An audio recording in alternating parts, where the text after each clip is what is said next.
പൊതുവെ നമ്മുടെ നാട്ടിൽ എന്താ വെച്ചാൽ സ്ത്രീകൾക്ക് ജോലി ഉണ്ടാവണം എന്നൊരു നിർബന്ധത്തിലേക്കാണ് ഇപ്പം വന്നിരിക്കുന്ന കാര്യം. നമ്മൾ സ്ത്രീകൾ ജോലി ചെയ്യുന്നതിന് ഒരു പ്രശ്നമില്ല. പക്ഷെ എന്താ അറിയോ, ജോലി അവർക്ക് ഇരട്ടി ഭാരമാണ് ഉണ്ടാക്കുന്നത്. എന്ത് ഭാരം? ഒന്നീ ജോലിൻ്റെ ടെൻഷനും വേണം, വീട്ടിലത്തെ മുഴുവൻ ജോലികളുടെ ഭാരവും വേണം. അതുകൊണ്ട് ജോലി തൻ്റെ ജീവിതത്തിന് ബുദ്ധിമുട്ടാകാത്ത രൂപത്തിൽ നിർവഹിച്ച് മുന്നോട്ട് പോകാൻ പറ്റും.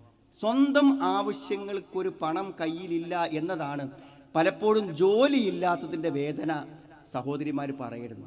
ഞാൻ ചോദിക്കുന്നത്, നിങ്ങളുടെ കുട്ടി രാവിലെ സ്കൂൾക്ക് പോകുമ്പോൾ അവനൊരു പോക്കറ്റ് മണി നിങ്ങൾ കൊടുക്കൂല?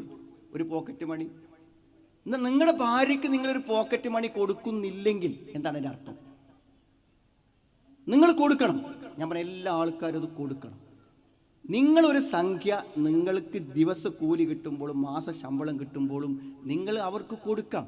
ഏതെങ്കിലും ഒരു പെണ്ണിന് മനോവേദന, എനിക്ക് എൻ്റെ ഒരു ആവശ്യം, എനിക്കൊരു സദക്ക കൊടുക്കാൻ, വീട്ടിൽ ഒരാൾ വന്ന് കൈ നീട്ടി വരുമ്പോൾ ഒരു 10 രൂപ കൊടുക്കാൻ എൻ്റെ കയ്യിലില്ലല്ലോ എന്ന് നല്ല വരുമാനമെന്നുള്ള നിങ്ങളുടെ ഭാര്യ അങ്ങനെ ഒരു വേദന അനുഭവിക്കുന്നുവെങ്കിൽ അതിന് പരിഹാരം നമ്മളല്ലേ ഉണ്ടാക്കേണ്ടത്? കൊടുക്കണം.